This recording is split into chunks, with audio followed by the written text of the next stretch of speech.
ವಸುದೇವಸುತಂ ದೇವಂ ಕಂಸಚಾಣೂರಮರ್ದನಂ ದೇವಕೀ ಪರಮಾನಂದಂ ಕೃಷ್ಣಂ ವಂದೇ ಜಗದ್ಗುರುಂ.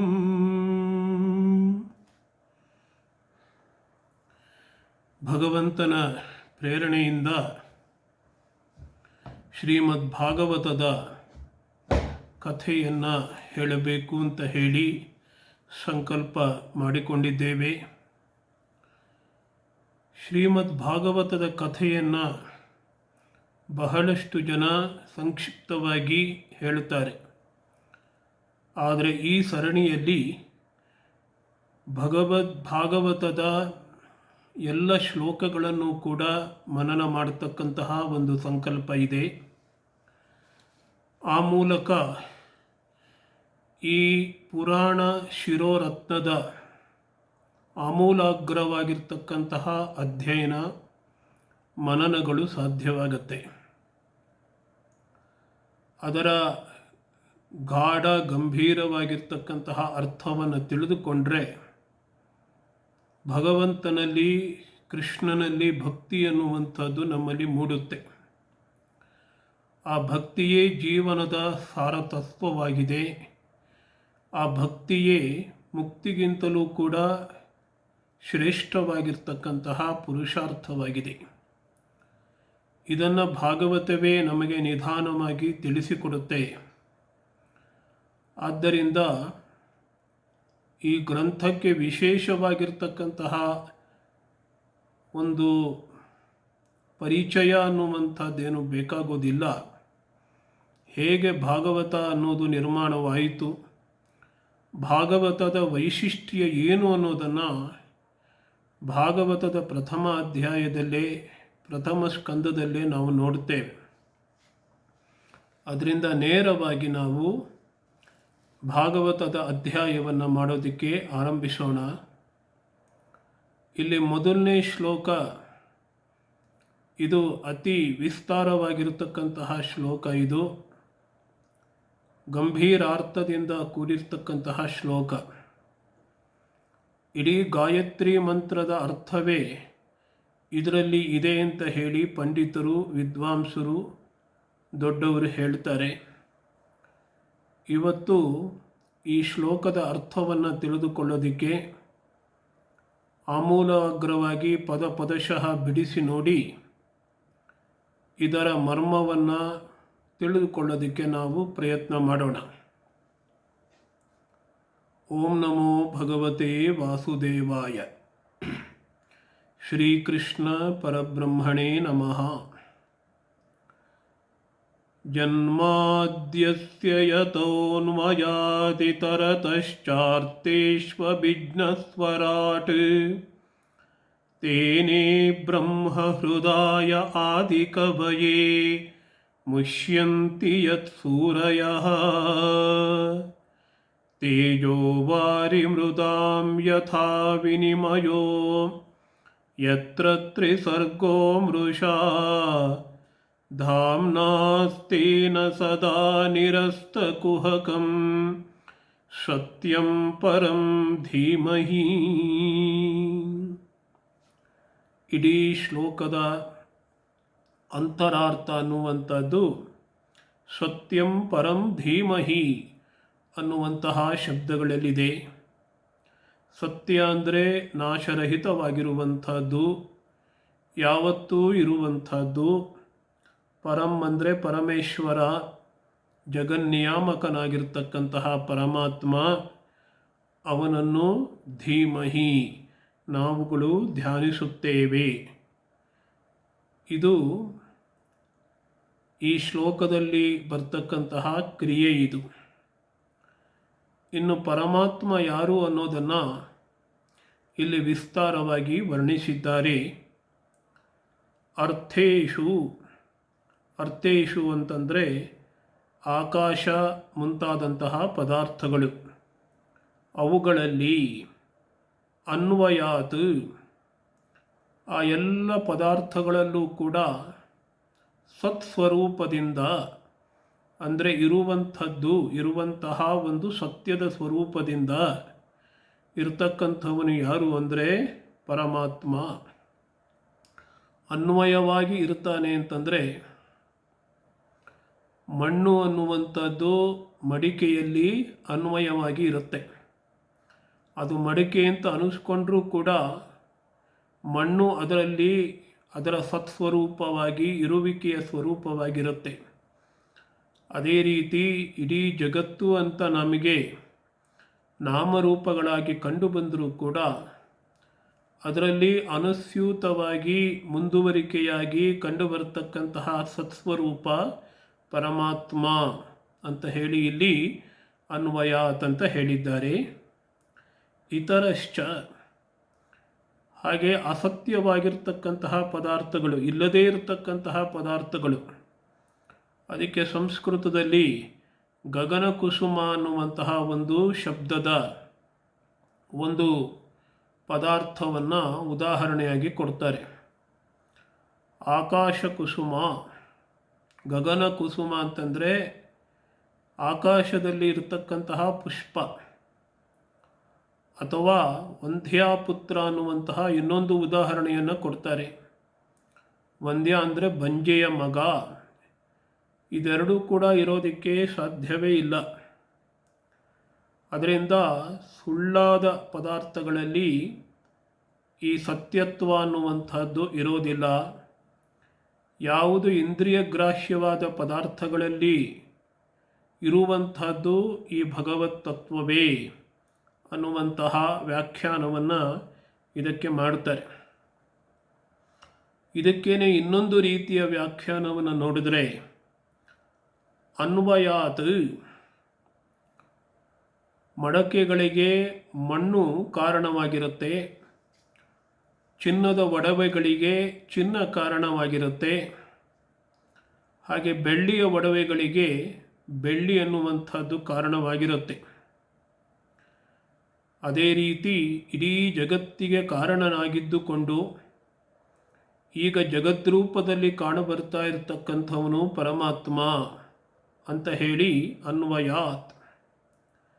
ಇತರಶ್ಚ, ಹಾಗೇನೆ ಕಾರಣ ರೂಪದಲ್ಲಿರ್ತಕ್ಕಂಥದ್ದು ಮಾತ್ರ ಅಲ್ಲ, ಇತರ ಅಂದರೆ ಇಲ್ಲಿ ಕಾರ್ಯರೂಪದಲ್ಲೂ ಇರತಕ್ಕಂಥವನು ಭಗವಂತ. ಮಣ್ಣಿನ ರೂಪದಲ್ಲಿ ಇದ್ದವನು ಭಗವಂತ. ಈಗ ಮಡಕೆಯ ರೂಪದಲ್ಲಿ ಅದೇ ಮಣ್ಣು ಕಾಣಿಸ್ಕೊಳ್ತಾ ಇದೆ, ಅದರ ರೂಪದಲ್ಲಿ ಇರತಕ್ಕಂಥವನು ಭಗವಂತನೇ. ಚಿನ್ನದ ಗಟ್ಟಿಯಾಗಿತ್ತು, ಈಗ ಚಿನ್ನದ ಒಡವೆಯಾಗಿದೆ, ಚಿನ್ನದ ಪಾತ್ರೆಯಾಗಿದೆ. ಆ ಚಿನ್ನದ ಪಾತ್ರೆಯಾಗಲಿ ಚಿನ್ನದ ಒಡವೆಯಾಗಲಿ ಆ ರೂಪದಲ್ಲಿ ಇರ್ತಕ್ಕಂಥದ್ದು ಚಿನ್ನವೇ, ಹಿಂದೆ ಇದ್ದದ್ದು ಚಿನ್ನವೇ. ಅದೇ ರೀತಿ ಬೆಳ್ಳಿಯ ಗಟ್ಟಿಯಾಗಿದ್ದದ್ದು ಬೆಳ್ಳಿಯೇ, ಈಗ ಕಾಣಿಸ್ಕೊಳ್ತಾ ಇರತಕ್ಕಂಥದ್ದು ಬೆಳ್ಳಿಯ ಪಾತ್ರೆಯ ರೂಪದಲ್ಲಾಗಿ ಅದು ಕೂಡ ಬೆಳ್ಳಿಯೇ. ಹಿಂದೆ ಭಗವಂತ ಕಾರಣ ರೂಪದಲ್ಲಿ ಇದ್ದ ಸೃಷ್ಟಿಗೆ ಮೊದಲು. ಸದೇವ ಸೌಮ್ಯ ಇದಮಗ್ರಮಾಸೀತ್ ಅಂತ ಚಾಂದೋಗ್ಯ ಉಪನಿಷತ್ತು ಅವನನ್ನು ಬಣ್ಣಿಸುತ್ತೆ. ಸತ್ತು ಒಂದೇ ಇತ್ತು ಈ ಸೃಷ್ಟಿಗೆ ಮೊದಲು, ಬೇರೆ ಏನೂ ಇರಲಿಲ್ಲ. ಸದೇವ ಸೌಮ್ಯ ಇದಮಗ್ರಮಾಸೀತು ಏಕಮೇವ ಅದ್ವಿತೀಯಂ, ಒಂದೇ ಆಗಿತ್ತು, ಅದ್ವಿತೀಯ ರೂಪದ್ದಾಗಿತ್ತು ಅಂತ ನಾವು ಓದ್ತೇವೆ. ಅದೇ ಸತ್ತು ಈಗ ಜಗತ್ತಿನ ರೂಪದಲ್ಲಿ ಕಾಣಿಸ್ಕೊಳ್ತಾ ಇದೆ. ನಾಮರೂಪಾತ್ಮಕಗಳಾಗಿ ಕಾಣಿಸ್ಕೊಳ್ತಾ ಇದ್ದರೂ ಕೂಡ ನಿಜವಾಗಿ ನೋಡಿದರೆ ಆ ಸತ್ತೇ ಈ ಜಗತ್ತಿನಲ್ಲಿ ಕಾಣಿಸ್ಕೊಳ್ತಾ ಇರತಕ್ಕಂಥದ್ದು. ಈ ದೃಷ್ಟಿಯಿಂದ ಕಾರಣ ರೂಪದಲ್ಲಿ ಇರ್ತಕ್ಕಂಥದ್ದು ಭಗವಂತನೇ, ಕಾರ್ಯರೂಪದಲ್ಲಿ ಇರ್ತಕ್ಕಂಥದ್ದು ಭಗವಂತನೇ ಅಂತ ನಮಗೆ ಗೊತ್ತಾಗತ್ತೆ. ಅದಕ್ಕೆ ಇನ್ನೊಂದು ಅರ್ಥವನ್ನು ಕೂಡ, ಮೂರನೇ ಅರ್ಥವನ್ನು ಕೂಡ ಹೇಳ್ತಾರೆ. ಅನ್ವಯ ವ್ಯಾಪ್ತಿ ಮತ್ತು ವ್ಯತಿರೇಕ ವ್ಯಾಪ್ತಿ ಅಂತ ಹೇಳಿ. ಇಲ್ಲಿ ಅನ್ವಯ ವ್ಯಾಪ್ತಿ ಅಂತ ಹೇಳಿದ್ರೆ, ಯಾವುದು ಭಗವಂತ ಇದ್ದಾನಲ್ಲ, ಆ ಭಗವಂತನೇ ಎಲ್ಲವೂ ಆಗಿದ್ದಾನೆ. ಯಾವುದಕ್ಕೆ ಹುಟ್ಟು ಸಾವುಗಳುಂಟೋ ಅವುಗಳಿಗೆ ಅವಯವಗಳು ಅಂತ ಉಂಟು. ಅವಯವಗಳು ಅನ್ನುವಂಥದ್ದು ನಾಶವಾಗೋದೇ ಸಾವು ಅಂತ ಕರೀತೇವೆ. ಅವಯವಗಳಿತ್ತು ಅಂದರೆ ಅವುಗಳಿಗೆ ಸಾವು ಇದೆ ಅಂತ ಅರ್ಥ. ಯಾವುದುಗಳಿಗೆ ಅವಯವಗಳಿಲ್ಲ ಅಂದರೆ ಅದಕ್ಕೆ ಸಾವಿಲ್ಲ ಅಂತ ಅರ್ಥ. ಹುಟ್ಟು ಸಾವುಗಳು ಇಲ್ಲದೇ ಇರೋದಕ್ಕೆ ಸಾವಿಲ್ಲ ಅನ್ನುವಂಥದ್ದು ವ್ಯತಿರೇಕ ವ್ಯಾಪ್ತಿಯಾದರೆ, ಹುಟ್ಟು ಸಾವುಗಳು ಇರೋದಕ್ಕೆ ಸಾವುಂಟು ಅನ್ನುವಂಥದ್ದು ಅನ್ವಯ ವ್ಯಾಪ್ತಿ. ಈ ಅನ್ವಯ ವ್ಯಾಪ್ತಿಯಿಂದಲೂ ವ್ಯತಿರೇಕ ವ್ಯಾಪ್ತಿಯಿಂದಲೂ ಅಂತಲೂ ಕೂಡ ಇದಕ್ಕೆ ಅರ್ಥವನ್ನು ಮಾಡ್ತಾರೆ. ಹೀಗೆ ಆಕಾಶಾದಿ ಪದಾರ್ಥಗಳಲ್ಲಿ ಅನ್ವಯಾತ್ ಇತರಶ್ಚ, ಅನ್ವಯ ರೂಪದಿಂದ ಮತ್ತು ಇತರ ರೂಪದಿಂದ ಅಸ್ಯ ಈ ಇಂದ್ರಿಯ ಗೋಚರವಾಗಿರ್ತಕ್ಕಂತಹ ಇಡೀ ಪ್ರಪಂಚ, ಈ ಇಂದ್ರಿಯ ಗೋಚರವಾಗಿ ಯಾವುದು ಕಾಣಿಸ್ತಾ ಇದೆ ನಾಮರೂಪಾತ್ಮಕವಾಗಿ, ಈ ಜಗತ್ತಿನ ಇಡೀ ಜಗತ್ತಿನ ಜನ್ಮ ಆದಿ ಯತಃ, ಜನ್ಮ ಆದಿ ಯತಃ ಅಂದರೆ ಜನ್ಮದಿಂದ ಮೊದಲಾಗಿರ್ತಕ್ಕಂತಹ ಕ್ರಿಯೆ ಅದ್ಯಾವುದು ಅಂತಂದರೆ ಜನ್ಮ ಸ್ಥಿತಿ ಮತ್ತು ಲಯಗಳು ಯತಃ ಯಾವ ಪರಮೇಶ್ವರನಿಂದ ಉಂಟಾಗಿದೆಯೋ ಅವನು ಅಂತ ಅರ್ಥ. ಪರಮಾತ್ಮನೇ ಇಂದ್ರಿಯ ಗೋಚರವಾಗಿರುವಂತಹ ಕಣ್ಣಿಗೆ ಕಾಣಿಸ್ತಾ ಇರತಕ್ಕಂತಹ ಈ ಪ್ರಪಂಚದ ಹುಟ್ಟುವಿಗೆ ಕಾರಣನಾಗಿದ್ದಾನೆ. ಅದರ ಪಾಲನೆಯನ್ನು ಕೂಡ ಪರಮಾತ್ಮನೇ ಮಾಡ್ತಾ ಇದ್ದಾನೆ. ಕಡೆಯಲ್ಲಿ ಎಲ್ಲವೂ ಕೂಡ ಅವನಲ್ಲಿಯೇ ಲಯವಾಗುತ್ತೆ ಅನ್ನುವಂತಹ ಮಾತನ್ನು ನೋಡ್ತೀವಿ. ಅಂತಹ ಪರಮಾತ್ಮನನ್ನು ಈ ಶ್ಲೋಕದಲ್ಲಿ ಅಭಿಜ್ಞಃ, ಸರ್ವಜ್ಞನಾಗಿರ್ತಕ್ಕಂಥವನು ಅಂತ ವರ್ಣಿಸಿದ್ದಾರೆ. ಅಭಿಜ್ಞಃ ಯಃ ಸ್ವರಾಟ್, ಇವನು ಬೆಳಗುತ್ತಾ ಇದ್ದಾನೆ, ಚೈತನ್ಯ ಜ್ಯೋತಿ ಇವನು. ಇದನ್ನೇ ಬೃಹದಾರಣ್ಯಕೋಪನಿಷತ್ತಿನಲ್ಲಿ ಆತ್ಮಜ್ಯೋತಿ ಅಂತ ಕರೆದಿದ್ದಾರೆ. ಜ್ಯೋತಿರ್ಬ್ರಾಹ್ಮಣ ಅಂತ ಹೇಳಿ ಒಂದು ಭಾಗ ಅಧ್ಯಾಯದ ಒಂದು ಭಾಗವನ್ನು ಜ್ಯೋತಿ ರೂಪವಾಗಿರ್ತಕ್ಕಂತಹ ಪರಮಾತ್ಮನನ್ನು, ಆತ್ಮವಸ್ತುವನ್ನು ವರ್ಣಿಸೋದಕ್ಕೆ ಅಲ್ಲಿ ಮೀಸಲಾಗಿಟ್ಟಿದ್ದಾರೆ. ಅಂತಹ ತನಗೆ ತಾನೇ ಹೊಳಿತಾ ಇರತಕ್ಕಂತಹ ಪರಮಾತ್ಮ ಇವನು. ಈ ವೇದ ಅನ್ನುವಂಥದ್ದು ಪರಮಾತ್ಮನಿಂದ ಹೊರಗೆ ಬಂದಿರತಕ್ಕಂಥದ್ದು. ಆ ವೇದವನ್ನು ದಲ್ಲಿ ಮಹಾ ಋಷಿಗಳು ಅವರ ಅನುಭವಗಳನ್ನು ದಾಖಲು ಮಾಡಿದ್ದಾರೆ. ಈ ವೇದದಲ್ಲಿ ಸೂರಯಃ ಮುಷ್ಯಂತಿ, ಯಾವ ವೇದದಲ್ಲಿ ಮಹಾಜ್ಞಾನಿಗಳು ಕೂಡ ಮೋಹಗೊಳ್ಳುತ್ತಾರೋ, ಅವರಿಗೆ ಸರಿಯಾಗಿ ಅದು ಅರ್ಥವಾಗುವುದಿಲ್ಲವೋ ಅಂತಹ ವೇದವನ್ನು ಬ್ರಹ್ಮ ಅಂತ ಕರೀತಾರೆ. ಅಂತಹ ಬ್ರಹ್ಮ ಅಥವಾ ವೇದವನ್ನು ಆದಿಕವಯೇ, ಆದಿಪುರುಷನಾಗಿರ್ತಕ್ಕಂತಹ ಚತುರ್ಮುಖ ಬ್ರಹ್ಮನಿಗೆ ಹೃದಯ ತೇನೆ, ತನ್ನ ಮನಸ್ಸಿನಲ್ಲೇ ಅವನು ಪ್ರಕಾಶ ಮಾಡಿದನಂತೆ. ಸೃಷ್ಟಿಯ ಆದಿಯಲ್ಲಿ ಚತುರ್ಮುಖ ಬ್ರಹ್ಮ ಧ್ಯಾನ ಮಾಡ್ತಾ ಇರಬೇಕಾದ್ರೆ ಈ ವೇದ ಎನ್ನುವಂತಹ ಜ್ಞಾನವನ್ನು ಮನಸ್ಸಿನಲ್ಲೇ ಅದರ ಅರಿವು ಉಂಟಾಗುವಂತೆ ಪರಮಾತ್ಮ ಮಾಡಿದನಂತೆ. ಎಂತಹ ವೇದ ಅಂತಂದರೆ ಮಹಾಜ್ಞಾನಿಗಳಾಗಿರ್ತಕ್ಕಂಥವರು, ಸೂರಿಗಳು ಅಂತ ಕರೀತಾರೆ ಅವರನ್ನ. ಅವರೂ ಕೂಡ ಈ ವಿಷಯದಲ್ಲಿ ಮೋಹಗೊಳ್ಳುತ್ತಾರೆ. ಅದನ್ನು ಅರ್ಥ ಮಾಡಿಕೊಳ್ಳೋದಕ್ಕೆ ಅವರಿಗೆ ಸಾಧ್ಯವಾಗೋದಿಲ್ಲ. ಹೀಗೆ ಇದು ಒಂದು ಅರ್ಥ ಆದರೆ ಇನ್ನೊಂದು ಅರ್ಥವನ್ನು ಕೂಡ ಇಲ್ಲಿ ಕಲ್ಪಿಸ್ತಾ ಇದ್ದಾರೆ. ಯತು ಸೂರಯಃ ಮುಷ್ಯಂತಿ, ಯಾವ ಬ್ರಹ್ಮವಸ್ತುವಿನಲ್ಲಿ, ಬ್ರಹ್ಮವಸ್ತು ಅನ್ನುವಂಥದ್ದು ಅವಾಂಗ್ ಮನಸ್ಸ ಗೋಚರವಾಗಿದೆ, ಮಾತಿಗೂ ಮನಸ್ಸಿಗೂ ನಿಲುಕದೇ ಇರತಕ್ಕಂತಹ ಪದಾರ್ಥ. ಅದು ಅತ್ಯಂತ ಕಷ್ಟ ಅದನ್ನು ತಿಳ್ಕೊಳ್ಳೋದಕ್ಕೆ. ಅಂತಹ ಬ್ರಹ್ಮವಸ್ತುವಿನಲ್ಲಿ ಜ್ಞಾನಿಗಳು ಕೂಡ ಮರಳಾಗ್ತಾರಂತೆ. ಆ ಪರಮೇಶ್ವರನಲ್ಲಿ ತ್ರಿಸರ್ಗ ಅಂತಂದರೆ ತನ್ನ ಮಾಯೆಯಿಂದಲೇ ಹುಟ್ಟಲ್ಪಟ್ಟಂತಹ 3 ಗುಣಗಳಿದೆಯಂತೆ: ಸತ್ವ, ರಜಸ್ಸು ಮತ್ತು ತಮಸ್ಸು. ಅವುಗಳಿಂದ ಮೂಡಿದಂತಹ ಸರ್ಗ ಅಂದರೆ ಮೊದಲನೇ ಸೃಷ್ಟಿ. ಎಂಥದ್ದು? ಭೂತಗಳು ಮತ್ತು ಇಂದ್ರಿಯಗಳು, ದೇವತೆಗಳು ಇದೆಲ್ಲ ಹುಟ್ಟಿದ್ದು ಸ್ವರ್ಗ ಅಂತ ಕರೀತಾರೆ. ತೇಜೋ ವಾರಿಮೃದಾಂ, ತೇಜಸ್ಸು, ಜಲ, ಭೂಮಿ ಇವುಗಳು ಪರಸ್ಪರ ವಿನಿಮಯವಾಗುತ್ತೆ. ಒಂದು ಇನ್ನೊಂದಕ್ಕೆ ತನ್ನ ಸ್ವರೂಪವನ್ನು ಪರಿವರ್ತನೆ ಮಾಡಿಕೊಳ್ಳುತ್ತೆ.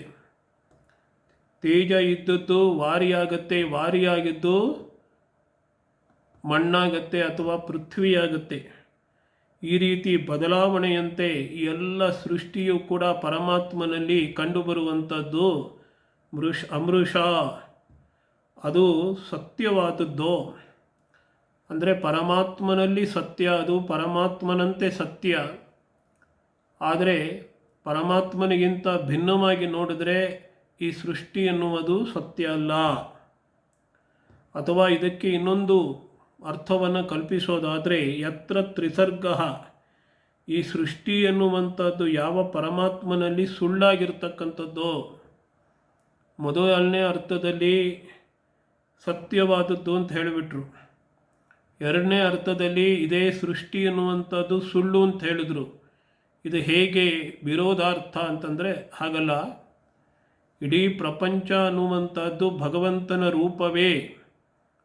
ಭಗವಂತನಿಗಿಂತ ಭಿನ್ನವಾಗಿರ್ತಕ್ಕಂತಹ ನಾಮರೂಪಗಳು, ಈ ತೇಜೋ, ವಾರಿ ಮುಂತಾದ ಎಲ್ಲವುಗಳೂ ಕೂಡ ಪರಮಾತ್ಮನೇ ಅಂತ ನೋಡೋದಾದರೆ ಇವೆಲ್ಲವೂ ಸತ್ಯವೇ ಆಗಿವೆ.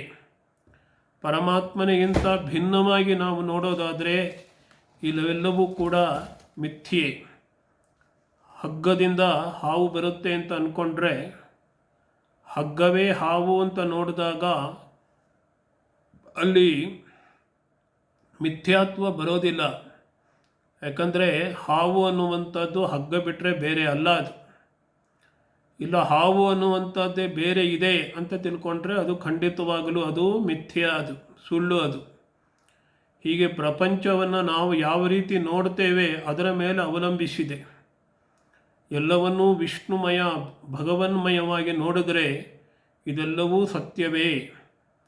ಆದರೆ ವಿಷಯ ವಸ್ತುಗಳಾಗಿ, ನಾಮರೂಪಗಳಾಗಿ ಭಗವಂತನಿಗಿಂತ ಭಿನ್ನವಾದಂತೆ ನೋಡಿದರೆ ಇವೆಲ್ಲ ಮಿಥ್ಯಾ ವಸ್ತುಗಳು. ಈ ಒಂದು ಆಧ್ಯಾತ್ಮಿಕ ಸತ್ಯವನ್ನು, ತಾತ್ವಿಕ ಸತ್ಯವನ್ನು ಈ ಶ್ಲೋಕ ಪ್ರಕಟಿಸ್ತಾ ಇದೆ. ಅಂತಹ ಪರಮಾತ್ಮ ಇದುವರೆಗೆ ವಿಸ್ತಾರವಾಗಿ ಯಾರ ಲಕ್ಷಣಗಳನ್ನು ಹೇಳಿದ್ದಾರೆ, ಅಂತಹ ಪರಮಾತ್ಮ ಸ್ವೇನ ಧಾಮ್ನ, ತನ್ನ ತೇಜಸ್ಸಿನಿಂದ ಬೆಳಗುತ್ತಾ ಇದ್ದಾನಂತೆ. ಧಾಮ ಅಂತಂದರೆ ಮನೆ ಅಥವಾ ನಿವಾಸ ಅಂತಲೂ ಆಗುತ್ತೆ. ತನ್ನ ನಿವಾಸದಲ್ಲಿ, ಅವನ ನಿವಾಸ ಯಾವುದು ಅಂದರೆ ಅವನ ತೇಜಸ್ಸು, ಅವನ ಚೈತನ್ಯ ರೂಪ, ಅದೇ ಅವನ ಧಾಮ. ಆ ತನ್ನ ತೇಜಸ್ಸಿನಲ್ಲಿ ತಾನು ಯಾವತ್ತೂ ಇದ್ದುಕೊಂಡಿರ್ತಾನಂತೆ. ಸದಾ ಅನ್ನುವಂತಹ ಪದವನ್ನು ಹೇಳ್ತಾ ಇದ್ದಾರೆ. ಯಾವತ್ತೂ ಇದ್ದುಕೊಂಡಿರ್ತಾನಂತೆ. ಧಾಮ್ನಾಸ್ತೇನ ಸದಾ ನಿರಸ್ತ ಕುಹಕಂ. ಇಲ್ಲಿ ಮಾಯಾ ಪ್ರಪಂಚದ ಕುರುಹೇ ಇರೋದಿಲ್ಲ. ಭಗವಂತ ಈ ಯಾವ ಪ್ರಪಂಚವನ್ನು ಸೃಷ್ಟಿಸ್ತಾನೆ, ಯಾವ ಮಾಯೆ ಅನ್ನುವಂಥದ್ದು ಇಲ್ಲಿ ಕೆಲಸ ಮಾಡ್ತಾ ಇದೆ, ಆ ಮಾಯೆಯ ಕುರುಹು ಅನ್ನುವಂಥದ್ದು ಭಗವಂತನಲ್ಲಿ ಇರೋದಿಲ್ಲ. ಆ ಮಾಯೆಯ ಪ್ರಭಾವವೆಲ್ಲ ಉಂಟಾಗ್ತಾ ಇರತಕ್ಕಂಥದ್ದು ನಮಗೆ ನಿಮಗೆ ಮಾತ್ರ. ಮಾಯೆ ಅನ್ನುವಂತಹ ದೋಷ, ಪ್ರಪಂಚ ರೂಪವಾಗಿರ್ತಕ್ಕಂತಹ ದೋಷ ಪರಮಾತ್ಮನಲ್ಲಿ ಕಂಡುಬರೋದಿಲ್ಲ. ಅವನು ಸತ್ವ, ರಜಸ್ಸು, ತಮಸ್ಸುಗಳಿಗೆ ಮೀರಿದಂತಹ ಸ್ವಾಮಿ. ಅವನು ನಿರಸ್ತ ಕುಹಕಂ, ಹೋಗಲಾಡಿಸಲ್ಪಟ್ಟಂತಹ ಈ ಮಾಯಾ ಪ್ರಪಂಚವುಳ್ಳ ಸತ್ಯಂ ನಾಶರಹಿತನಾಗಿರ್ತಕ್ಕಂತಹ ಪರಮೇಶ್ವರನನ್ನು ಧೀಮಹಿ ನಾವು ಧ್ಯಾನಿಸುತ್ತೇವೆ ಅಂತ ಹೇಳಿ ಬಹಳ ಕ್ಲಿಷ್ಟವಾಗಿರ್ತಕ್ಕಂತಹ ಒಂದು ಶ್ಲೋಕವನ್ನು ಇಲ್ಲಿ ನೋಡ್ತೇವೆ. ಒಟ್ಟಾರೆ ಈ ಶ್ಲೋಕದ ತಾತ್ಪರ್ಯವನ್ನು ದೊಡ್ಡವರು ಹೀಗೆ ಹೇಳ್ತಾರೆ: ಯಾವನು ಸರ್ವವ್ಯಾಪಕನಾಗಿದ್ದಾನೋ, ಸರ್ವಜ್ಞನಾಗಿದ್ದಾನೋ, ಸ್ವಪ್ರಕಾಶನಾಗಿದ್ದಾನೋ, ಮಾಯಾತೀತನಾಗಿರ್ತಾನೋ, ಯಾವನಿಂದ ಈ ಪ್ರಪಂಚ ಹುಟ್ಟಿ ಬೆಳೆದು ನಾಶವನ್ನು ಪಡೆಯುತ್ತದೆಯೋ ಅಂತಹ ಕಾರಣನಾಗಿರುವಂತಹ ಪರಮೇಶ್ವರನನ್ನು ನಾವು ಧ್ಯಾನಿಸುತ್ತೇವೆ ಅಂತ ಹೇಳಿ ಆ ಪರಶ್ರೇಷ್ಠನಾಗಿರ್ತಕ್ಕಂತಹ ಪರಮಾತ್ಮನಾಗಿರ್ತಕ್ಕಂತಹ ಪರಮೇಶ್ವರನಾಗಿರ್ತಕ್ಕಂತಹ ಯಾರನ್ನು ವಿಷ್ಣು ಅಂತ ಕರೀತಾ ಇದ್ದಾರೋ ಅಂತಹ ವ್ಯಾಪಕ ತತ್ವವಾಗಿರ್ತಕ್ಕಂತಹ ವಿಷ್ಣುವನ್ನು, ಭಗವಂತನನ್ನು ಧ್ಯಾನ ಮಾಡ್ತಾ ಈ ಗ್ರಂಥವನ್ನು ಆರಂಭ ಮಾಡ್ತಾ ಇದ್ದಾರೆ. ಈ ಜಗತ್ಕಾರಣ ಅನ್ನುವಂಥದ್ದು ಒಂದಿದೆ ಅನ್ನೋದೇ ಈ ಶ್ಲೋಕದ ತಾತ್ಪರ್ಯ. ನಾವು ದೇವರು ಇಲ್ಲ, ಜಗತ್ತಿಗೆ ಕಾರಣನಾಗಿರ್ತಕ್ಕಂಥವನು ಯಾರೂ ಇಲ್ಲ ಅಂತ ಯಾವ ಭೌತಿಕ ವಿಜ್ಞಾನ ಅಥವಾ ಭೌತಿಕ ಪ್ರಪಂಚದ ಜ್ಞಾನದಿಂದ ನಾವು ಭಗವಂತನನ್ನು ಮರೆತು ಬಿಡುತ್ತೇವೆ. ಆ ಭಗವಂತ ಖಂಡಿತವಾಗಲೂ ಇದ್ದಾನೆ ಅನ್ನುವಂಥದ್ದನ್ನು ಪ್ರತಿಪಾದಿಸುವಂತಹ ಗ್ರಂಥ ಶ್ಲೋಕ ಇದು. ಈಗ ಒಂದು ವಿಚಿತ್ರ ವಸ್ತುವನ್ನು, ಯಾವುದೋ ಒಂದು ವಸ್ತುವನ್ನು ನೋಡಿದ್ರೆ, ಒಂದು ಮೂರ್ತಿಯನ್ನು ನೋಡಿದರೆ ನಮಗೆ ಆ ಮೂರ್ತಿಯನ್ನು ಕಡೆದಂತಹ ಶಿಲ್ಪಿಯ ಜ್ಞಾಪಕ ಬರುತ್ತೆ. ಆ ಶಿಲ್ಪಿಗೆ ಇಷ್ಟೊಂದು ಸಾಮರ್ಥ್ಯ ಇದೆಯಾ, ಈ ರೀತಿಯ ಒಂದು ವಿಚಿತ್ರವಾದ ಸುಂದರವಾಗಿರ್ತಕ್ಕಂತಹ ವಿಗ್ರಹವನ್ನು ಅವನು ಕಡೆದಿದ್ದಾನೆ ಅನ್ನುವಂತಹ ಭಾವನೆ ನಮಗೆ ಬರುತ್ತೆ. ಅದೇ ರೀತಿ ವಿಚಿತ್ರವಾಗಿರ್ತಕ್ಕಂತಹ ಈ ಜಗತ್ತು ನಾಮರೂಪಗಳಿಂದ ಕೂಡಿರ್ತಕ್ಕಂಥದ್ದು. ಇದನ್ನು ನಾವು ಜಗತ್ತಿನ ಒಂದು ಸ್ವರೂಪವನ್ನು ವಿಚಾರ ಮಾಡಿ ನೋಡಿದಾಗ ಪ್ರತಿಯೊಬ್ಬರ ಮನುಷ್ಯನಲ್ಲೂ ಹೀಗೆ ಮೂಡಬೇಕಂತೆ, ಈ ಜಗತ್ತಿಗೆ ಯಾರೋ ಒಬ್ಬ ಕರ್ತೃ ಇರಲೇಬೇಕಾಗತ್ತೆ. ಇಲ್ಲದಿದ್ದರೆ ಗಾಳಿ ಹೇಗೆ ಬೀಸುತ್ತೆ, ಬೆಂಕಿ ಹೇಗೆ ಉರಿಯುತ್ತೆ, ನೀರು ಹರಿಯೋದು ಹೇಗೆ, ಈ ಪ್ರಪಂಚದ ವ್ಯಾಪಾರಗಳೆಲ್ಲ ಹೇಗೆ ತಾನೇ ಆಗುತ್ತೆ.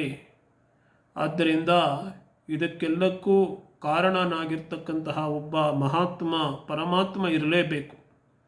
ಜಗತ್ ಕಾರಣವಾಗಿರ್ತಕ್ಕಂತಹ ಒಂದು ವಸ್ತು ತತ್ವ ಅನ್ನುವಂಥದ್ದು ಇರಲೇಬೇಕು ಅಂತ ನಮ್ಮ ಮನಸ್ಸಿಗೆ ಮೂಡುತ್ತೆ. ಇದನ್ನು ಮೂಡಿಸುವಂತಹ ಪ್ರಯತ್ನವನ್ನು ಈ ಶ್ಲೋಕದಲ್ಲಿ ಮಹಾತ್ಮರು ಮಾಡಿದ್ದಾರೆ. ಎರಡನೇ ವಿಷಯ ಏನಪ್ಪ ಅಂದರೆ, ಈ ಲೋಕದಲ್ಲಿ ಪ್ರತಿಯೊಂದು ವಸ್ತು ಕೂಡ ಎರಡು ತರಹ ಇದೆಯಂತೆ. ಒಂದು ಸತ್ತು ಮತ್ತು ಅಸತ್ತು. ಸತ್ತು ಅನ್ನುವಂಥದ್ದೇನು, ಇದಿದೆ ಅದಿದೆ, ಒಂದು ಪಾತ್ರೆ ಇದೆ, ಒಂದು ಮನೆ ಇದೆ ಅಂತೆಲ್ಲ ಹೇಳಿದಾಗ ನಾಮರೂಪಗಳನ್ನು ನಾವು ಅಲ್ಲಿ ನೋಡ್ತೇವೆ. ಆ ನಾಮರೂಪಗಳು ಹೋದರೂ ಕೂಡ, ಮನೆಯು ನಾಶವಾದರೂ ಕೂಡ ಸತ್ತು ಅನ್ನೋದು ನಾಶ ಆಗೋದಿಲ್ಲ. ಮಡಿಕೆ ಅನ್ನೋದು ನಾಶ ಆದರೂ ಕೂಡ ಸತ್ತು ನಾಶ ಆಗೋದಿಲ್ಲ. ಸತ್ ಅನ್ನುವಂಥದ್ದು, ಇರುವಿಕೆ ಅನ್ನುವಂಥದ್ದು ಯಾವತ್ತೂ ಇರುತ್ತೆ. ಅದೇ ರೀತಿ ಅಸದ್ವಸ್ತು, ಮೊಲದ ಕೊಂಬಿರ್ಬೋದು, ಬಂಜೆಯ ಮಗ ಇರ್ಬೋದು, ಅಥವಾ ಆಕಾಶ ಕುಸುಮ ಇರ್ಬೋದು. ಈ ಅಸದ್ವಸ್ತುವಿಗೆ ಇರುವಿಕೆ ಅನ್ನೋದು ಇರೋದೇ ಇಲ್ಲ. ಅದರಿಂದನೇ ಈ ಶ್ಲೋಕದಲ್ಲಿ ಹೇಳಿದರೆ ಅನ್ವಯಾತ್ ಅಂದರೆ ಸದ್ವಸ್ತುವಿಗಳಲ್ಲೆಲ್ಲ ಆ ಇರುವಿಕೆ, ಎಕ್ಸಿಸ್ಟೆನ್ಸ್, ಸತ್ತಾ ಅಂತ ಕರೀತಾರೆ. ಅದು ಇರ್ತಕ್ಕಂತಹ ಯಾವ ಇರುವಿಕೆಯ ಒಂದು ತತ್ವ, ಸತ್ಯತ್ವ ಏನಿದೆ ಅದೇ ಪರಮಾತ್ಮ. ಈ ರೀತಿ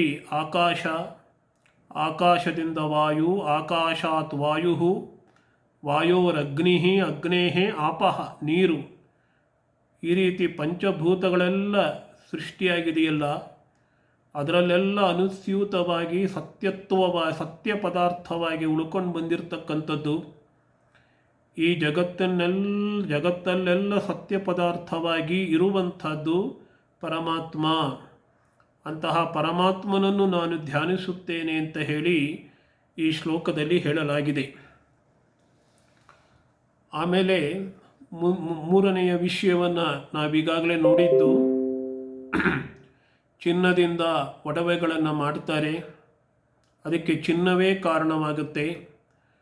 ಆದ್ದರಿಂದ ಪರಮಾತ್ಮ ಈಗ ಹೇಗೆ ಕಾಣಿಸ್ಕೊಳ್ತಾ ಇದ್ದಾನೆ ಅಂತಂದರೆ, ಜಗತ್ತಿನ ರೂಪದಲ್ಲಿ ಕಾಣಿಸ್ಕೊಳ್ತಾ ಇದ್ದಾನೆ. ಅವನು ಜಗತ್ತಿಗೆ ಕಾರಣ, ಅವನನ್ನು ಉಪಾದಾನ ಕಾರಣ ಅಂತ ಕರೆಯುತ್ತಾರೆ. ಮಡಕೆಯಲ್ಲಿ ನೋಡ್ತಕ್ಕಂಥದ್ದು ನಾವು ಬರೀ ಮಣ್ಣನ್ನೇ, ಚಿನ್ನದ ಆಭರಣಗಳಲ್ಲಿ ನೋಡ್ತಕ್ಕಂಥದ್ದು ಚಿನ್ನವನ್ನೇ. ಅದೇ ರೀತಿ ಪರಮಾತ್ಮನೇ ಈ ಜಗತ್ತಿನ ರೂಪದಲ್ಲಿ, ನಾಮರೂಪಗಳಲ್ಲಿ ಅವನು ಕಾಣಿಸ್ಕೊಳ್ತಾ ಇದ್ದಾನೆ. ಪರಮಾತ್ಮನ ತನ್ನ ರೂಪದಿಂದ, ಕಾರಣ ರೂಪದಿಂದ ಇದ್ದಾನೆ, ಜಗದ್ರೂಪದಿಂದ ಕಾರ್ಯರೂಪದಲ್ಲಿ ಇದ್ದಾನೆ ಅಂತ ಹೇಳ್ತಾ ಇದ್ದಾರೆ. ಯಾವುದಕ್ಕೆ ಅವಯವಗಳು ಉಂಟೋ ಅದಕ್ಕೆ ಸಾವು ಅಂತ ಇರುತ್ತಪ್ಪ, ಆದರೆ ಪರಮಾತ್ಮನಿಗೆ ಯಾವ ಅವಯವಗಳೂ ಕೂಡ ಇಲ್ಲ, ಆದ್ದರಿಂದ ಸಾವು ಕೂಡ ಅವನಿಗೆ ಇಲ್ಲ ಅಂತ ಇದನ್ನೇ ಅನ್ವಯ ವ್ಯಾಪ್ತಿ, ವ್ಯತಿರೇಕ ವ್ಯಾಪ್ತಿ ಅನ್ನೋದನ್ನು ಇಲ್ಲಿ ಸ್ಪಷ್ಟಪಡಿಸ್ತಾ ಇದ್ದಾರೆ. ಹೀಗೆ ಜನ್ಮಾದಿಗಳು, ಜನ್ಮ, ಸ್ಥಿತಿ, ಭಂಗ ಅಥವಾ ನಾಶ ಇರ್ತಕ್ಕಂತಹ ಪ್ರಪಂಚ ಯಾವುದೋ ಒಂದು ನಿತ್ಯ ವಸ್ತುವಿನಿಂದ ಆಗಿರಬೇಕು. ಆ ನಿತ್ಯ ವಸ್ತು ಅನ್ನುವಂಥದ್ದನ್ನು ನಾವು ಒಪ್ಕೊಳ್ಬೇಕಾಗತ್ತೆ. ಅದೇ ಬ್ರಹ್ಮವಸ್ತು. ಅದನ್ನೇ ಉಪನಿಷತ್ತುಗಳು, ಪುರಾಣಗಳು, ಶಾಸ್ತ್ರಗಳು ಎಲ್ಲ ಹೇಳ್ತಕ್ಕಂಥದ್ದು. ಎಲ್ಲ ಜೀವರಾಶಿಗಳು ಹುಟ್ಟತಕ್ಕಂಥದ್ದು ಕೂಡ ಈ ಪರಮಾತ್ಮನಿಂದಲೇ. ಎಲ್ಲ ಜೀವರಾಶಿಗಳು ಇರ್ತಕ್ಕಂಥದ್ದು ಈ ಪರಮಾತ್ಮನಲ್ಲಿಯೇ. ಎಲ್ಲ ಜೀವರಾಶಿಗಳು ಕೂಡ ಮುಂದೆ ಹೋಗಿ ಲಯವಾಗ್ತಕ್ಕಂಥದ್ದು ಈ ಪರಮಾತ್ಮನಿಂದಲೇ. ಅದಕ್ಕೆ ಗೀತಾವಾಕ್ಯವನ್ನು ನಾವು ನೋಡಬಹುದು ಭಗವದ್ಗೀತೆಯಲ್ಲಿ. ಯತಃ ಸರ್ವಾಣಿ ಭೂತಾನಿ ಭವಂತ್ಯಾದಿ ಯುಗಾಗಮೇ ಯಸ್ಮಿಂಶ್ಚ ಪ್ರಲಯಂ ಯಾಂತಿ ಪುನರೇವ ಯುಗಕ್ಷಯೇ. ಎಲ್ಲ ಜೀವರಾಶಿಗಳು ಕೂಡ ಈ ಯುಗದ ಆದಿಯಲ್ಲಿ ಯಾವುದರಿಂದ ಜನ್ಮ ತಾಳುತ್ತವೆಯೋ, ಯಾವುದರಗಳಲ್ಲಿ ಎಲ್ಲವೂ ಕೂಡ ಪ್ರಳಯವನ್ನು ಹೊಂದುತ್ತವೆಯೋ, ಯುಗದ ಕ್ಷಯದಲ್ಲಿ, ಯುಗದ ಅಂತ್ಯದಲ್ಲಿ, ಅಂತಹ ಪರಮಾತ್ಮ ಅಂತ ಹೇಳಿ. ಇಂತಹ ಪರಮಾತ್ಮ ಈ ಪ್ರಪಂಚದ ಜಗತ್ ಕಾರಣನಾಗಿರೋದ್ರಿಂದ ಜಗತ್ತಿನಲ್ಲಿ ಏನೇನಿದೆಯೋ ಎಲ್ಲದರಲ್ಲೂ ಕೂಡ ಅವನಿದ್ದಾನೆ. ಈಶಾವಾಸ್ಯಮಿದಂ ಸರ್ವಂ ಅಂತ ಈಶಾವಾಸ್ಯ ಉಪನಿಷತ್ತಿನ ಮೊದಲನೇ ಮಂತ್ರದಲ್ಲೇ ನಾವು ನೋಡ್ತೇವೆ. ಆದ್ದರಿಂದ ಯಾವುದೋ ಒಂದು ಭೌತಿಕ ಪದಾರ್ಥ, ಪ್ರಕೃತಿ ಎನ್ನುವಂಥದ್ದು ಭಗವಂತನ ಜಗತ್ತಿನ ಕಾರಣ ಆಗೋದಕ್ಕೆ ಸಾಧ್ಯ ಇಲ್ಲ. ಈ ಪರಮಾತ್ಮ ಸರ್ವಜ್ಞನಾಗಿದ್ದಾನೆ. ಅಭಿಜ್ಞಃ ಅನ್ನುವಂತಹ ಪದ ಈ ಶ್ಲೋಕದಲ್ಲಿ ಬಳಸಿದ್ದಾರೆ. ಆದ್ದರಿಂದ ಜಗತ್ ಕಾರಣವಾಗಿರ್ತಕ್ಕಂತಹ ಪರಮಾತ್ಮನೇ ಸರ್ವಜ್ಞನಾಗೋದಕ್ಕೆ ಸಾಧ್ಯ. ಸರ್ವಜ್ಞತ್ವ ಅಂದರೆ ಎಲ್ಲೋ ಒಂದು ಕಡೆ ಕುತ್ಕೊಂಡು ಎಲ್ಲವನ್ನು ತಿಳಿಯೋದು ಅಂತ ಅರ್ಥ ಅಲ್ಲ. ಎಲ್ಲವೂ ಆಗಿರ್ತಕ್ಕಂಥದ್ದು, ಎಲ್ಲವೂ ಆಗಿದ್ದುಕೊಂಡು, ಎಲ್ಲದರಲ್ಲೂ ಇದ್ದುಕೊಂಡು ಎಲ್ಲವನ್ನೂ ತಿಳಿಯುವಂತಹ ಸಾಮರ್ಥ್ಯ ಇರತಕ್ಕಂಥದ್ದು ಅಂತ ಅರ್ಥ. ಹೀಗೆ ಜಗತ್ ಕಾರಣ ಅನ್ನುವಂಥದ್ದು ಚೈತನ್ಯ ಪದಾರ್ಥವೇ ಆಗಿರಬೇಕು. ಅದನ್ನೇ ಬ್ರಹ್ಮ ಅಂತ ಕರೀತಾರೆ.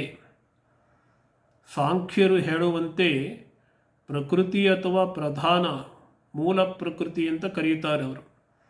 ಆ ಮೂಲ ಪ್ರಕೃತಿ ತಾನಾಗಿ ಜಗತ್ತಾಗಿ ಪರಿಣಮಿಸಿದೆ ಅಂತ ಅವರು ಹೇಳ್ತಾರೆ. ಆ ಪ್ರಧಾನ ವಸ್ತು ಅಥವಾ ಪ್ರಕೃತಿ ಎನ್ನುವಂಥದ್ದು ಜಡಕ್ಕೆ ತಾನಾಗಿ ಜಗತ್ತಾಗ್ತಕ್ಕಂತಹ ಶಕ್ತಿ ಅದಕ್ಕೆ ಬರೋದಿಲ್ಲ. ಚೈತನ್ಯ ವಸ್ತು ಮಾತ್ರವೇ ಜಗತ್ತಾಗೋದಕ್ಕೆ ಸಾಧ್ಯ. ಆದ್ದರಿಂದ ಪ್ರಧಾನ ಅನ್ನುವಂಥದ್ದು ಜಗತ್ತಿನ ಕಾರಣ ಆಗೋದಿಲ್ಲ. ಚೈತನ್ಯ ವಸ್ತುವಾಗಿರ್ತಕ್ಕಂತಹ, ಚೈತನ್ಯ ಪುರುಷನಾಗಿರ್ತಕ್ಕಂತಹ ಅವನನ್ನು ಔಪನಿಷದಂ ಪುರುಷಂ ಅಂತ ಪುರುಷ ಅಂತ ಕರೀತಾರೆ. ಉಪನಿಷತ್ತುಗಳಲ್ಲಿ ವೇದ್ಯವಾಗಿರ್ತಕ್ಕಂತಹ ಪುರುಷ ಪರಮಾತ್ಮ ಬ್ರಹ್ಮವಸ್ತು, ಅದು ಮಾತ್ರವೇ ಜಗತ್ತಿಗೆ ಕಾರಣವಾಗಬಲ್ಲುದು ಅನ್ನೋದನ್ನು ಈ ಶ್ಲೋಕದಲ್ಲಿ ಪ್ರತಿಪಾದಿಸಿದ್ದಾರೆ. ಆ ಪರಮಾತ್ಮ ಜ್ಞಾನಸ್ವರೂಪನಾಗಿದ್ದಾನೆ. ಅವನು ತನ್ನ ಜ್ಞಾನವನ್ನು ಬೇರೆ ಯಾವುದರಿಂದಲೂ ಪಡೆದುಕೊಂಡಿಲ್ಲ. ಅವನು ತಾನೇ ಜ್ಞಾನ ಸ್ವರೂಪ ಸ್ವಪ್ರಕಾಶನಾಗಿದ್ದಾನೆ. ಸೂರ್ಯ ತನ್ನ ಬೆಳಕನ್ನು ಬೇರೆ ಯಾವುದರಿಂದಲೂ ಪಡೆದುಕೊಂಡಿಲ್ಲ. ಆ ಭೌತಿಕವಾಗಿರ್ತಕ್ಕಂತಹ ಬೆಳಕು ಸೂರ್ಯನಲ್ಲಿ ಕಾಣಬರ್ತಕ್ಕಂಥದ್ದು ತಾನೇ ತಾನಾಗಿ ಅಲ್ಲಿ ಪ್ರಕಾಶವಾಗಿರ್ತಕ್ಕಂಥದ್ದು. ಅದೇ ರೀತಿ ಭಗವಂತನಲ್ಲಿ ಇರ್ತಕ್ಕಂತಹ ಜ್ಞಾನ ತಾನೇ ತಾನಾಗಿ ಅವನಲ್ಲೇ ಇರ್ತಕ್ಕಂಥದ್ದು, ಎಲ್ಲವನ್ನೂ ಬೆಳಗುತ್ತಾ ಇರ್ತಕ್ಕಂಥದ್ದು ಅಂತ ಹೇಳಿ ಈ ಕಾರಣವಸ್ತುವಾಗಿರ್ತಕ್ಕಂತಹ ಪರಮಾತ್ಮ ಸ್ವತಃ ಸಿದ್ಧವಾಗಿರ್ತಕ್ಕಂತಹ ಜ್ಞಾನವುಳ್ಳದ್ದು ಅಂತ ಹೇಳಿ ಸ್ವರಾಟ್ ಅನ್ನುವಂತಹ ಶಬ್ದದಿಂದ ಈ ವಿಷಯವನ್ನು ಹೇಳಿದ್ದಾರೆ ಅಂತ ದೊಡ್ಡವರು ವ್ಯಾಖ್ಯಾನ ಮಾಡ್ತಾರೆ. ಹಾಗಾದರೆ ಚತುರ್ಮುಖ ಬ್ರಹ್ಮ, ಅವನನ್ನು ಕೆಲವು ಕಡೆ ಹಿರಣ್ಯಗರ್ಭ ಅಂತ ಕರೀತಾರೆ. ಅವನು ಜಗತ್ತಿನ ಸೃಷ್ಟಿಕರ್ತನಲ್ಲವೇ ಅಂತಂದರೆ ಅವನು ಅಂತ ಒಂದು ರೀತಿಯಲ್ಲಿ ಹೇಳಬಹುದು. ಆದರೆ ಆ ಚತುರ್ಮುಖ ಬ್ರಹ್ಮನಿಗೆ ಪ್ರೇರಣೆ ಕೊಟ್ಟಿರ್ತಕ್ಕಂಥವನು ನಮ್ಮ ಸ್ವಾಮಿ ಪರಮಾತ್ಮ ಅಂತ ಇಲ್ಲಿ ಸ್ಪಷ್ಟವಾಗಿ ಹೇಳಿದ್ದಾರೆ. ಚತುರ್ಮುಖನ ಬ್ರಹ್ಮನಿಗೆ ಸೃಷ್ಟಿಯನ್ನು ಮಾಡ್ತಕ್ಕಂತಹ ಜ್ಞಾನ, ಅದನ್ನೇ ಇಲ್ಲಿ ವೇದ ಬ್ರಹ್ಮ ಅಂತ ಕರೆದಿದ್ದಾರೆ.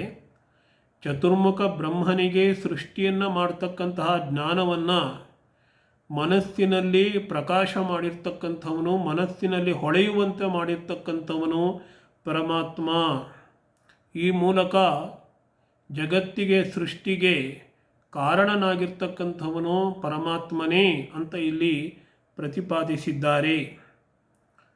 ಹೀಗೆ ಅನೇಕ ತಾತ್ವಿಕ ಅಂಶಗಳನ್ನು ಇಲ್ಲಿ ಹೇಳಿದ್ದಾರೆ. ಈ ಜಗತ್ತು ಅನ್ನುವಂಥದ್ದು ಮಾಯಾರೂಪವಾಗಿರ್ತಕ್ಕಂಥದ್ದು, ಅವಿದ್ಯಾರೂಪವಾಗಿರ್ತಕ್ಕಂಥದ್ದು. ಹಗ್ಗದಲ್ಲಿ ಹಾವನ್ನು ಕಾಣುವಂತೆ ನಾವು ಪರಮಾತ್ಮನಲ್ಲಿ, ಬ್ರಹ್ಮ ವಸ್ತುವಿನಲ್ಲಿ ಈ ಜಗತ್ತು ಅನ್ನೋದನ್ನು ನಾವು ನೋಡ್ತಾ ಇದ್ದೇವೆ. ಒಂದು ಮರೀಚಿಕೆಯಲ್ಲಿ, ಬಿಸಿಲು ಕುದುರೆಯಲ್ಲಿ ನಾವು ನೀರಿಲ್ಲದೇ ಇದ್ದರೂ ಕೂಡ ನೀರನ್ನು ನೋಡ್ತೇವೆ. ಹಗ್ಗದಲ್ಲಿ ಹಾವು ಇಲ್ಲದೇ ಇದ್ದರೂ ಹಾವನ್ನು ನೋಡ್ತೇವೆ.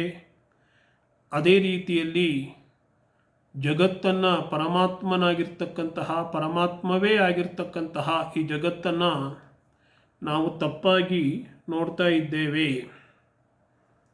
ಕೆಲವು ಸತಿ ಜಲಮಯವಾಗಿರ್ತಕ್ಕಂತಹ ಮಂಜುಗಡ್ಡೆಯನ್ನು ಕಲ್ಲು ಅಂತ ನೋಡ್ತೇವೆ. ಆ ಮರೀಚಿಕೆಯನ್ನೇ ನೀರು ಅಂತ ನೋಡ್ತೇವೆ. ಅದೇ ರೀತಿ ಪರಮಾತ್ಮ ವಸ್ತುವೇ ಜಗತ್ತಾಗಿ ಕಾಣಿಸುತ್ತೆ ಹೊರತು ಪರಮಾತ್ಮ ವಸ್ತುವಿಗಿಂತಲೂ ಜಗತ್ತು ಬೇರೆಯಲ್ಲ. ಯಾವುದನ್ನು ನಾವು ಪರಮಾತ್ಮ ಅಂತ ಹುಡುಕ್ತಾ ಇದ್ದೇವೆ, ದೇವರು ಅಂತ ಕರೀತಾ ಇದ್ದೇವೆ, ಅದು ಜಗದ್ರೂಪವಾಗಿಯೇ ಇದೆ. ಈ ಮಿಥ್ಯಾ ಪ್ರಪಂಚ ಏನು ನಾವು ನೋಡ್ತಾ ಇದ್ದೇವೆ, ಇದಕ್ಕೆ ಅಧಿಷ್ಠಾನ ರೂಪವಾಗಿ ನಮಗೆ ಕಾಣಿಸ್ತಕ್ಕಂತಹ ಹಾವು, ಅದಕ್ಕೇನಪ್ಪ ಆಧಾರ ಅಂತಂದರೆ ಅದನ್ನು ನಾವು ಹಗ್ಗ ಅಂತ ಕರೀತೇವೆ. ಹಗ್ಗವೇ ಅಧಿಷ್ಠಾನ, ಹಾವು ಅದರ ಮೇಲೆ ಆರೋಪಿತವಾಗಿದೆ ಅಂತ ಕರೀತೇವೆ. ಅದೇ ನೋಡ್ತಕ್ಕಂತಹ ಈ ಜಗತ್ತಿಗೆ ಆಧಾರ ರೂಪನಾಗಿರ್ತಕ್ಕಂಥವನು, ಜಗತ್ತು ಯಾವ ರೂಪದಲ್ಲಿದೆ ಅಂದರೆ ಪರಮಾತ್ಮ ರೂಪದಲ್ಲಿಯೇ ಇವೆ. ಸತ್ಪದಾರ್ಥಗಳು, ಅಸತ್ಪದಾರ್ಥಗಳು. ಸತ್ಪದಾರ್ಥಗಳಿಗೆ ಸತ್ವವನ್ನು ಕೊಡ್ತಾ ಇದ್ದಾನೆ, ಅಸತ್ಪದಾರ್ಥಗಳಲ್ಲಿ ಅವನಿಲ್ಲ. ಮಾಯಾತೀತನಾಗಿರ್ತಕ್ಕಂತಹ ಸ್ವಾಮಿ ಇವನು. ಅದರಿಂದ ಪರಮಾತ್ಮ ತತ್ವ ಒಂದೇ ಸತ್ಯ, ಉಳಿದಿದೆಲ್ಲವೂ ಮಿಥ್ಯಾರೂಪವಾದದ್ದು ಅಂತ ಹೇಳಿ ಈ ಶ್ಲೋಕ ಬಣ್ಣಿಸ್ತಾ ಇದೆ. ಈ ಶ್ಲೋಕದಲ್ಲಿ ಗಾಯತ್ರಿ ಮಂತ್ರವೇ ಅಡಗಿದೆ ಅಂತ ಹೇಳ್ತಾರೆ. ತತ್ ಅನ್ನುವಂತಹ ಪದಕ್ಕೆ ಬದಲಾಗಿ ಸತ್ಯ ಅಂತ ಇದೆಯಂತೆ. ಇಲ್ಲಿ ದೇವಸ್ಯ ಸವಿತುಹು ಎಂಬ ಪದಗಳಿಗೆ ಬದಲಾಗಿ ಜನ್ಮಾದ್ಯಸ್ಯ ಯತಃ ಅಂತ ಇದೆ. ಇಲ್ಲಿ ವರೆಣ್ಯಂ ಎಂಬ ಪದಕ್ಕೆ ಬದಲಾಗಿ ಪರಂ ಅಭಿಜ್ಞಃ ಅಂತ ಇದೆ. ಭರ್ಗಃ ಎನ್ನುವಂತಹ ಪದಕ್ಕೆ ಬದಲಾಗಿ ಸ್ವರಾಟ್ ಅನ್ನುವಂತಹ ಪದ ಇದೆ. ಧಿಯಃ ಎನ್ನುವ ಪದಕ್ಕೆ ಬದಲಾಗಿ ಹೃದ ಅನ್ನುವಂಥದ್ದಿದೆ. ನಹ ಎಂಬ ಪದಕ್ಕೆ ಬದಲಾಗಿ ಆದಿಕವಯೇ. ಆಮೇಲೆ ಧೀಮಹಿ ಅಂತ ಹೇಳಿ ಗಾಯತ್ರಿ ಮಂತ್ರದಲ್ಲಿ ಓದ್ತೇವೆ. ಇಲ್ಲೂ ಕೂಡ ಧೀಮಹಿ ಅನ್ನುವಂಥದ್ದೇ ಇದೆ. ಹೀಗೆ ಕೆಲವು ಪುರಾಣಗಳಲ್ಲಿ ಮತ್ಸ್ಯ ಪುರಾಣ, ಪದ್ಮಪುರಾಣ ಇವುಗಳಲ್ಲೆಲ್ಲ ಈ ಶ್ಲೋಕಕ್ಕೆ ಇಡೀ ಗಾಯತ್ರಿ ಮಂತ್ರದ ಅರ್ಥವೇ ಈ ಭಾಗವತ ಪುರಾಣದಲ್ಲಿದೆ ಅಂತ ಹೇಳ್ತಾರೆ. ಇಡೀ ಭಾಗವತ ಪುರಾಣದ ಅಂತರಾರ್ಥ ಅನ್ನುವಂಥದ್ದು ಈ ಶ್ಲೋಕದಲ್ಲಿ ಪವಿತ್ರವಾಗಿರ್ತಕ್ಕಂತಹ ಮಂಗಲಮಯವಾಗಿರ್ತಕ್ಕಂತಹ ಈ ಶ್ಲೋಕದಲ್ಲಿ ಅಡಗಿದೆ ಅಂತ ಹೇಳ್ತಾರೆ. ಅದಕ್ಕೆ ಪದ್ಮಪುರಾಣದಲ್ಲಿ ಒಂದು ಮಾತನ್ನು ಬರೀತಾರೆ. ಅಂಬರೀಷ ಶುಕ ಪ್ರೋಕ್ತಂ ನಿತ್ಯಂ ಭಾಗವತಂ ಶೃಣು ಪಟಸ್ವ ಸ್ವಮುಖೇನಾಪಿ ಯದಿಚ್ಛತಿ ಭವಕ್ಷಯಂ. ಅಂಬರೀಷನಿಗೆ ಉಪದೇಶ ಮಾಡ್ತಾ ಇದ್ದಾರೆ. ಅಂಬರೀಷ, ನೀನು ಪಾಪ ವಿಮುಕ್ತನಾಗಬೇಕು ಅಂತ ಹೇಳಿದ್ರೆ ನಿತ್ಯವೂ ಬಿಡದಂತೆ ಶುಕ ಮಹರ್ಷಿಗಳು ಹೇಳಿದಂತಹ ಅವರಿಂದ ವಿರಚಿತವಾಗಿರ್ತಕ್ಕಂತಹ ಈ ಭಾಗವತವನ್ನು ನೀನು ಅಧ್ಯಯನ ಮಾಡು. ಯಾರಾದರೂ ಹೇಳಿದರೆ ಅದನ್ನು ಕೇಳು, ಇಲ್ಲಾದರೆ ನೀನಾದರೂ ಅದನ್ನು ಓದಿಕೋ ಅಂತ ಹೇಳಿ. ಅಂದರೆ ಗಾಯತ್ರಿ ಮಂತ್ರ ಪರಬ್ರಹ್ಮ ವಿದ್ಯೆಯನ್ನು ಪ್ರತಿಪಾದಿಸುತ್ತೆ. ಅದೇ ಪರಬ್ರಹ್ಮ ವಿದ್ಯೆಯನ್ನು ಭಾಗವತ ಮಹಾ ಪುರಾಣ ಇದು, ಪುರಾಣ ರತ್ನ ಇದು, ಈ ಭಾಗವತವೂ ಪ್ರತಿಪಾದಿಸುತ್ತೆ. ಒಟ್ಟಾರೆ ಭಗವಂತನ ತತ್ವವನ್ನು ಪ್ರತಿಪಾದಿಸುವಂಥದ್ದೇ ಈ ಭಾಗವತದ ಉದ್ದೇಶ ಅನ್ನೋದು ನಮಗೆ ಈ ಶ್ಲೋಕದಿಂದ ಗೊತ್ತಾಗತ್ತೆ. ಇಂತಹ ಪರಮ ಪವಿತ್ರವಾದ ಭಾಗವತದ ಅಧ್ಯಯನವನ್ನು ಆಮೂಲಾಗ್ರವಾಗಿ ಮಾಡಬೇಕು. ಸಾಧ್ಯವಾದಷ್ಟು ಪ್ರತಿಯೊಂದು ಶ್ಲೋಕಕ್ಕೂ ಕೂಡ ಅರ್ಥವನ್ನು ಹೇಳ್ತಾ ಹೋಗಬೇಕು ಅಂತ ಹೇಳಿ ಸಂಕಲ್ಪವನ್ನು ಮಾಡಿದ್ದೇವೆ. ಅದು ಎಷ್ಟರ ಮಟ್ಟಿಗೆ ಸಫಲವಾಗುತ್ತೋ ಇಲ್ಲೋ ಗೊತ್ತಿಲ್ಲ. ಕೃಷ್ಣನ ಅನುಗ್ರಹವಿದ್ದರೆ ಖಂಡಿತವಾಗಲೂ ಆಗುತ್ತೆ. ಅದಕ್ಕೆ ನೀವೆಲ್ಲರೂ ಕೂಡ ಭಕ್ತರು ಸಹಕಾರವನ್ನು ನೀಡಬೇಕು ಅಂತ ಹೇಳಿ ಪ್ರಾರ್ಥನೆ ಮಾಡ್ತಾ ಇದ್ದೇವೆ. ಸಾಧ್ಯವಾದರೆ ಭಾಗವತದ ಒಂದು ಪ್ರತಿ, ಮೂಲ ಶ್ಲೋಕಗಳಿರ್ತಕ್ಕಂತಹ ಭಾಗವತದ ಒಂದು ಪ್ರತಿಯನ್ನು ಇಟ್ಟುಕೊಂಡ್ರೆ ಈ ಅಧ್ಯಯನಕ್ಕೆ ಅನುಕೂಲವಾಗುತ್ತೆ. ಮುಂದೆ ಇನ್ನೊಂದು ಸುಂದರವಾಗಿರ್ತಕ್ಕಂತಹ ಶ್ಲೋಕವನ್ನು ಧರ್ಮ ಪ್ರೋಜ್ಜಿತ ಕೈತವೋತ್ರ ಪರಮೋ ಅಂತ ಆರಂಭವಾಗ್ತಕ್ಕಂಥದ್ದು. ಆ ಶ್ಲೋಕವನ್ನು ನಾವು ನೋಡ್ತೇವೆ. ಒಂದೆರಡು ಮಂಗಲ ಶ್ಲೋಕಗಳನ್ನು ನೋಡಿ ಮುಂದೆ ನಾವು ಭಾಗವತದ ಅಧ್ಯಯನವನ್ನು ಮುಂದುವರಿಸ್ತೇವೆ. ಈ ಒಂದು ಬಹಳ ವಿನಯಪೂರ್ವಕವಾಗಿ ಮಾಡ್ತಾ ಇರತಕ್ಕಂತಹ ಪ್ರಯತ್ನಕ್ಕೆ ಶ್ರೀಕೃಷ್ಣ ಭಗವಂತ ಪರಮಾತ್ಮ ಒಲಿಯಲಿ, ಶ್ರೀರಾಮಕೃಷ್ಣರು ಆಶೀರ್ವಾದವನ್ನು ಮಾಡಲಿ ಅಂತ ಹೇಳಿ ಪ್ರಾರ್ಥಿಸಿಕೊಂಡು ಇಲ್ಲಿಗೆ ನಾವು ಮುಗಿಸ್ತಾ ಇದ್ದೇವೆ. ಮುಂದಿನ ವಿಡಿಯೋದಲ್ಲಿ ಮುಂದಿನ ವಿಷಯಗಳನ್ನು ವಿಚಾರ ಮಾಡೋಣ.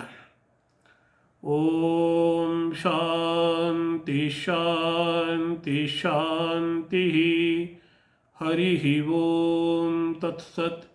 ಶ್ರೀರಾಮಕೃಷ್ಣಾರ್ಪಣಮಸ್ತು.